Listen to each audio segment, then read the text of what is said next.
I held my daughter for a paternity test, but I bumped into my wife and first love kissing in the hospital. The crescent moon birthmark on her neck was particularly blinding in the sunlight. It was clearly the characteristics of the girl I saved in the car accident back then. And at this moment the system prompt suddenly sounded. Host memory repair is complete. The White Moonlight stand-in script is officially launched. I came home from a business trip, tired and dusty, only to hear my 4-year-old daughter say to my wife, "Mommy, I like Daddy Greg better. Can I go to the amusement park with him again next time?" Through the crack in the door, I saw my wife, who had always been cold towards me, ruffle my daughter's nose and say with a smile, "Of course, sweetie. He's your real dad." Greg was my wife's first love, her white moonlight. The paternity test results were in. I smoked several cigarettes, unable to bring myself to open the envelope until my secretary, Jason, knocked and came in, his brow furrowing at the strong smell of smoke in my office. Did I realize how out of control I'd been? "Mr. Howard, we secured the Power Group project." He held a thick stack of documents. I snapped back to reality. "Put it there, I'll sign it later." Jason nodded and left. I wiped my face and gently opened the paternity test report. The results showed that my daughter, Lily Howard, whom I'd loved for 4 years, wasn't mine. The dust settled. I felt no anguish or sorrow, just a strange calm. Looking back, there were signs. Years ago, my usually cold wife, Jessica, surprisingly cooked a candlelit dinner.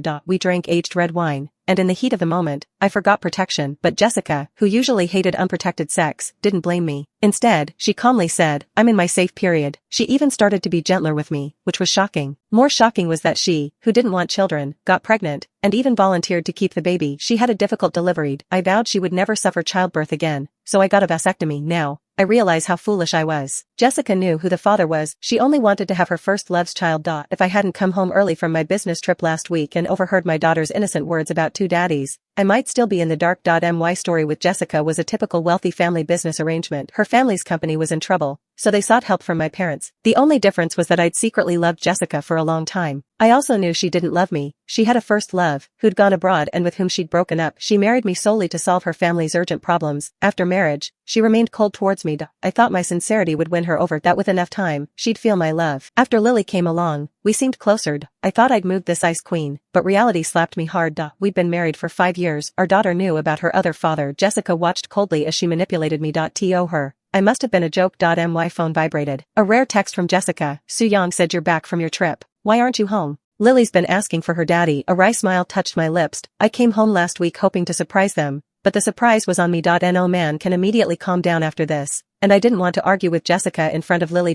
So I secretly moved to an apartment closer to the office. A week had passed, and only now did she notice I was back from my trip. But that night, despite my anger, I still texted her. I told her I'd be busy lately and that the apartment near the office was more convenient. Jessica didn't see the message. Or maybe she saw the notification, but just swiped it away without reading. At this point, I felt incredibly tired. Was it my fault for forcing feelings in this business marriage? I didn't reply to Jessica. She had little patience with me. Seeing my silence, she called. The phone connected, and she immediately started questioning me. "Henry, didn't you see my message?" "Sorry, I was working late." "Working late? Do you remember you have a family? Lily keeps asking for her dad. Is this how you treat your daughter?" I was silent. I also wanted to ask Jessica, did she remember she had a family? Did she remember that Lily was someone else's child? But looking at the family photo on my desk, I held back. "Lily's sick. She wants pastries from Happy Days. Go get them and bring them to the hospital." She coldly dropped the words and hung up. Then she sent a location pin. Thinking of Lily's adorable face and how she calls me daddy, I softened. After all, she's the daughter I raised. I drove to Happy Days, bought Lily's favorite custard buns and chicken feet, and rushed to the hospital.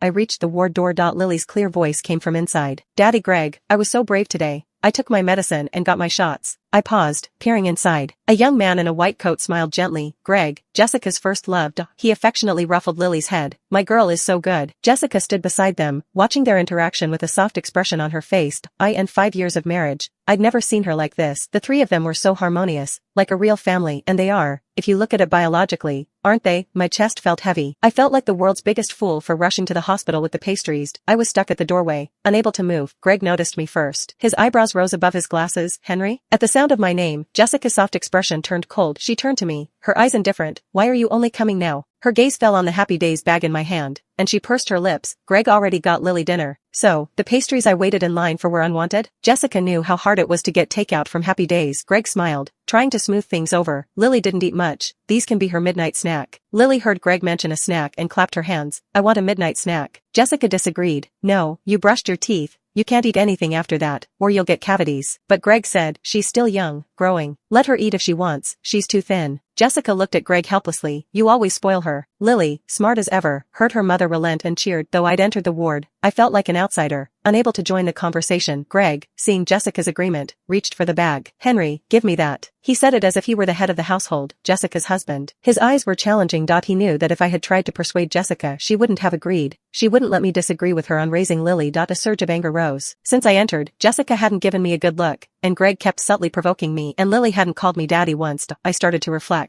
Had I been too much of a yes man, that Jessica dared to treat me like this? Not only making me raise her first love's child, but also doing it without shame in front of me. Did she really think I was a pushover? I stared at Greg's outstretched hand, and let out a cold laugh. I threw the Happy Days bag into the trash. No need, since she already had dinner. What's the point of a midnight snack? Greg and Jessica were stunned. Lily reacted first. Her midnight snack was in the trash. She wasn't happy and started crying. I want a snack. Daddy is mean. I hate him. Jessica sharply reprimanded me. Henry, are you crazy? Greg quickly hugged Lily. Lily, it's okay. Daddy Greg will get you more. Don't cry. Lily sobbed in his arms, her small hands waving. Daddy is mean. I don't want Henry. I want Daddy Greg. Jessica said coldly. Lily's sick, and you're doing this to her? Do you even act like a father? I looked at Jessica and, for the first time, found her cold beauty hateful. I don't act like a father, but there is someone who does, right here. She frowned, about to scold me, but paused when she met my gaze. You three are a family, it's fine. Don't force the responsibility of being a father on me. I left those words and turned away. Jessica's face changed drastically. I turned and left, unexpectedly. Jessica chased after me. At the elevator, she caught up. She grabbed my arm, breathless. Henry, what did you mean by that? What's wrong with you? I stopped, turned, and asked, what about you? Are you feeling guilty? She was speechless for a moment, then sneered. Guilty? I'm asking you what you're rambling about. She was still denying it, still trying to use me. Let's get a divorce. I suddenly felt utterly disgusted. I should have mentioned divorce the moment I got the paternity test results. Instead, I clung to the hope that Jessica might show some remorse. I came here only to humiliate myself. Jessica froze. Divorce? Why would you bring that up out of the blue? I said softly, Jessica, maybe you don't know. I know you better than you think. If you hadn't done anything wrong, if you weren't guilty, you wouldn't have chased me out here. Her face went pale. I felt her fingers tremble on my arm. I shook my head and pulled away her hand and stepped into the elevator. As the elevator doors closed, I saw Jessica's lips move. She seemed to want to say something but couldn't. I returned to my penthouse apartment and quickly packed my belongings. 5 years of marriage, and I had so little. One suitcase was enough. Back at the apartment, I found many missed calls and messages from Jessica. Seeing my silence, she sent more messages. Henry, did someone tell you something?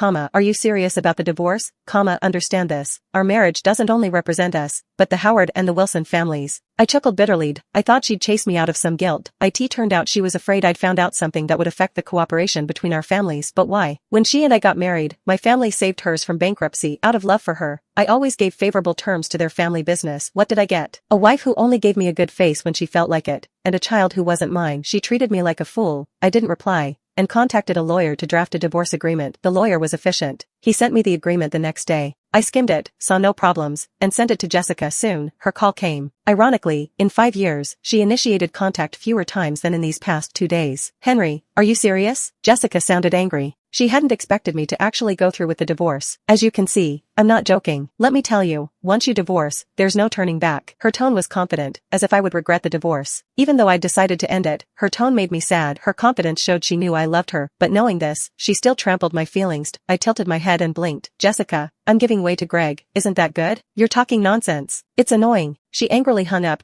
I thought she'd sign the agreement quickly, but Jessica didn't respond. On the weekend, my parents surprisingly invited me for dinner. I figured I should tell them about the divorce, so I went home. Upon entering, I saw Jessica's parents chatting amicably with my parents. Jessica was unusually busy in the kitchen with the housekeeper. Lily was playing with her toys, and when she saw me, her face lit up, and she called, Daddy. I stopped. Lily's daddy broke the conversation. My parents and Jessica's parents looked at me. I understood. Jessica must have told them about the divorce and brought both sets of parents to intervene. Sure enough, as soon as I changed my shoes, my dad told the housekeeper to take Lily away. Jessica said, you want a divorce? You're grown, you have a child, why bring this up? My dad spoke first, his tone severe, probably thinking I was messing around outside. The Wilsons couldn't bring this up directly, they'd relied on the Howards for years. But my dad opened the door, and Jessica's mother followed suit. Henry, we entrusted Jessica to you. We were relieved. We haven't heard of any problems. Why suddenly bring up divorce? Did you meet someone else? Henry, as men, I understand, but yours and Jessica's marriage isn't simple. Dating is dating. Marriage involves two families. Let's talk it through. Divorce isn't a small matter. For the sake of the child, you shouldn't be so rash. Mr. Wilson chimed in, claiming understanding but showing displeasure. My mother remained silent but gave me a disapproving look. Jessica must have told them something.